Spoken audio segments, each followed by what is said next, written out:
பரீட்சைக்கு படிக்கும் பிள்ளைகளை, உங்களுக்கு ஒரு வார்த்தை.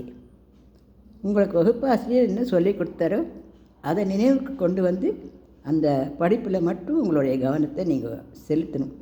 இதை படிக்கணும், இது பரீட்சையில் வரட்டா என்ன பண்ணுறது, மார்க் வாங்கண்டா என்ன பண்ணுறது, எந்த காலேஜ் கிடைக்குமோ, அம்மா கொச்சினா என்ன பண்ணுறது, அப்பா திட்டினா என்ன பண்ணுறது, யாராவது கேலி பண்ணால் என்ன பண்ணுறது, வகுப்பாசிரியர் ஏன் மார்க் வாங்கலைன்னு கேட்டால் என்ன பண்ணுறது, இந்த மாதிரி என்ன பண்ணுறதுன்றதையும் தூக்கி போட்டணும். ஏன்னா இந்த யோஜனைகள் உங்களோட படிப்பை என்ன பண்ணுவான், கான்சன்ட்ரேட் பண்ண முடியாது, தடுத்துரும். அதனால் அந்த மாதிரிலாம் நினச்சிக்கக்கூடாது. யாரும் உங்களை எதுவும் சொல்ல போகிறதில்ல. நீங்கள் நன்னா படித்து முன்னுக்கு வரணும், நன்னா இருக்கணுங்கிற ஆசை தான் வகுப்பாசிரியருக்கு, அம்மாவுக்கு, அப்பாவுக்கு, உங்கள் உற்றார் உறவினர் எல்லாருக்கும் இருக்க போகிறது. அதனால் நீங்கள் படிப்பில் மட்டும் இந்த கவனத்தை செலுத்தி நீங்கள் படிக்கணும். படிக்கும் பொழுது இந்த மாதிரி எண்ணெய் பண்டங்களெல்லாம் சாப்பிடாம நல்லா